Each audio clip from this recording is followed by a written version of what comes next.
श्रावण सोमवार व्रत कथा। अमरपुर नगर में एक धनी व्यापारी रहता था। दूर दूर तक उसका व्यापार फैला हुआ था। नगर में उस व्यापारी का सभी लोग मान सम्मान करते थे। इतना सब कुछ होने पर भी वह व्यापारी अंतर्मन से बहुत दुखी था, क्योंकि उस व्यापारी का कोई पुत्र नहीं था। दिन रात उसे एक ही चिंता सताती रहती थी। उसकी मृत्यु के बाद उसके इतने बड़े व्यापार और धन संपत्ति को कौन संभालेगा। पुत्र पाने की इच्छा से वह व्यापारी प्रति सोमवार भगवान शिव की व्रत पूजा किया करता था। सायंकाल को व्यापारी शिव मंदिर में जाकर भगवान शिव के सामने घी का दीपक जलाया करता था। उस व्यापारी की भक्ति देखकर एक दिन पार्वती माँ ने भगवान शिव से कहा, हे प्राणनाथ, यह व्यापारी आपका सच्चा भक्त है। कितने दिनों से यह सोमवार का व्रत और पूजा नियमित कर रहा है। भगवान, आप इस व्यापारी की मनोकामना अवश्य पूर्ण करें। भगवान शिव ने मुस्कुराते हुए कहा, हे पार्वती, इस संसार में सबको उसके कर्म के अनुसार फल की प्राप्ति होती है। प्राणी जैसा कर्म करते हैं उन्हें वैसा ही फल प्राप्त होता है। इसके बावजूद पार्वती जी नहीं मानी। उन्होंने आग्रह करते हुए कहा, नहीं प्राणनाथ, आपको इस व्यापारी की इच्छा पूरी करनी ही पड़ेगी। यह आपका अनन्य भक्त है। प्रति सोमवार आपका विधिवत व्रत रखता है और पूजा अर्चना के बाद आपको भोग लगाकर एक समय भोजन ग्रहण करता है। आपको उसे पुत्र प्राप्ति का वरदान देना ही होगा।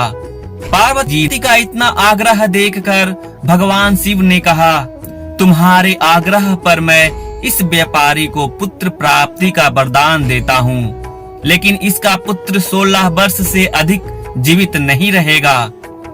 उसी रात भगवान शिव ने स्वप्न में उस व्यापारी को दर्शन देकर उसे पुत्र प्राप्ति का वरदान दिया और उसके पुत्र के 16 वर्ष तक जीवित रहने की बात भी बताई।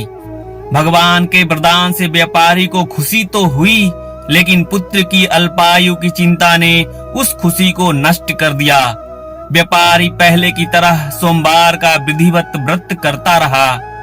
कुछ महीने पश्चात उसके घर अति सुंदर पुत्र उत्पन्न हुआ। पुत्र जन्म से व्यापारी के घर में खुशियां भर गई। बहुत धूमधाम से पुत्र जन्म का समारोह मनाया गया। व्यापारी को पुत्र जन्म की अधिक खुशी नहीं हुई, क्योंकि उसे पुत्र की अल्प आयु के रहस्य का पता था। यह रहस्य घर में किसी को मालूम नहीं था। विद्वान ब्राह्मणों ने उस पुत्र का नाम अमर रखा। जब अमर 12 वर्ष का हुआ तो शिक्षा के लिए उसे वाराणसी भेजने का निश्चय हुआ। व्यापारी ने अमर के मामा दीपचंद को बुलाया और कहा कि अमर को शिक्षा प्राप्त करने के लिए वाराणसी छोड़ आओ। अमर अपने मामा के साथ शिक्षा प्राप्त करने के लिए चल दिया।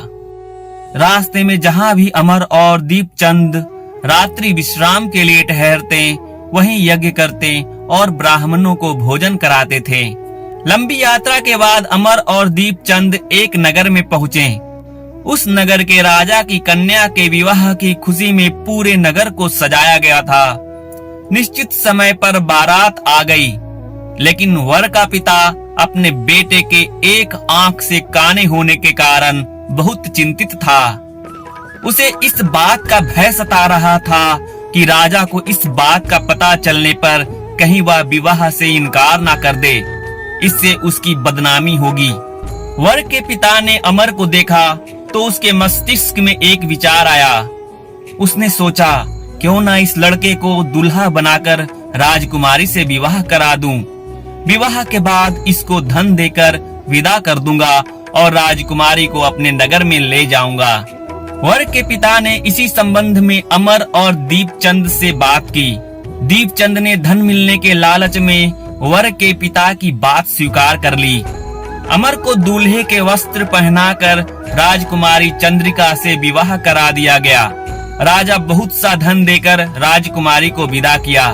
अमर जब लौट रहा था तो सच नहीं छिपा सका और उसने राजकुमारी की ओढ़नी पर लिख दिया, राजकुमारी चंद्रिका, तुम्हारा विवाह तो मेरे साथ हुआ था। मैं तो वाराणसी में शिक्षा प्राप्त करने जा रहा हूँ।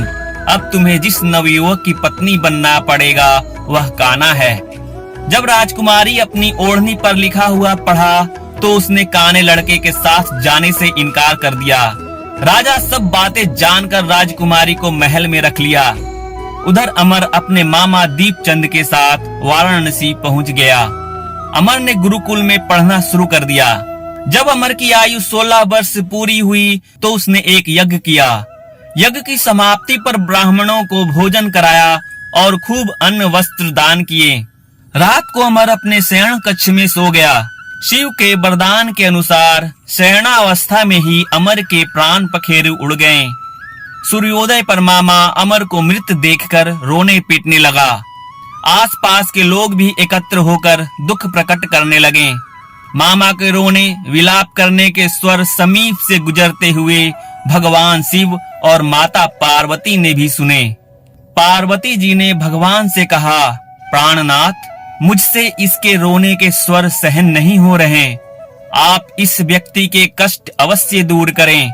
भगवान शिव ने पार्वती जी के साथ अदृश्य रूप में समीप जाकर अमर को देखा तो पार्वती जी से बोले, पार्वती, यह तो उसी व्यापारी का पुत्र है।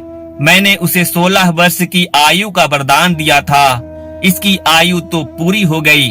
पार्वती जी ने फिर भगवान शिव से निवेदन किया, हे प्राणनाथ, आप इस लड़के को जीवित करें, नहीं तो इसके माता पिता पुत्र की मृत्यु के कारण रो रो कर अपने प्राणों का त्याग कर देंगे। इस लड़के का पिता तो आपका परम भक्त है। वर्षों से सोमवार का व्रत करते हुए आपको भोग लगा रहा है।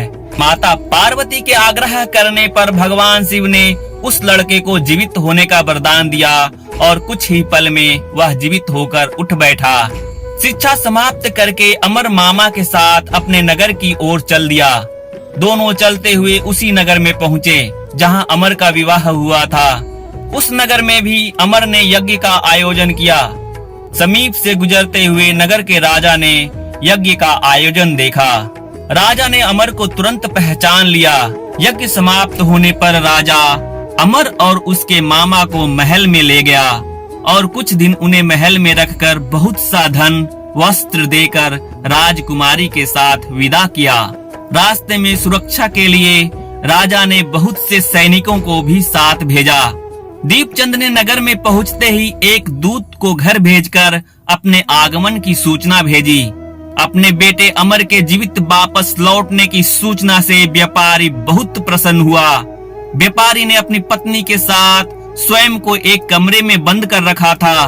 भूखे प्यासे रहकर व्यापारी और उसकी पत्नी बेटे की प्रतीक्षा कर रहे थे। उन्होंने प्रतिज्ञा कर रखी थी कि यदि उन्हें अपने बेटे की मृत्यु का समाचार मिला तो दोनों अपने प्राण त्याग देंगे। व्यापारी अपनी पत्नी और मित्रों के साथ नगर के द्वार पर पहुंचा। अपने बेटे के विवाह का समाचार सुनकर पुत्रवधू राजकुमारी चंद्रिका को देखकर उसकी खुशी का ठिकाना न रहा। उसी रात भगवान शिव ने व्यापारी के स्वप्न में आकर कहा, हे श्रेष्ठी, मैंने तेरे सोमवार के व्रत करने और व्रत कथा सुनने से प्रसन्न होकर तेरे पुत्र को लंबी आयु प्रदान की है। व्यापारी बहुत प्रसन्न हुआ। सोमवार का व्रत करने से व्यापारी के घर में खुशियां लौट आई। शास्त्रों में लिखा है कि जो स्त्री पुरुष सोमवार का विधिवत व्रत करते और व्रत कथा सुनते हैं उनकी सभी इच्छाएं पूरी होती है। तो भक्तजनों, देवों के देव महादेव के श्रावण सोमवार की व्रत कथा को लाइक करें, शेयर करें। साथ ही ऐसे ही पौराणिक कथाओं के लिए दिव्य लीला चैनल को सब्सक्राइब करना ना भूलें। हर हर महादेव।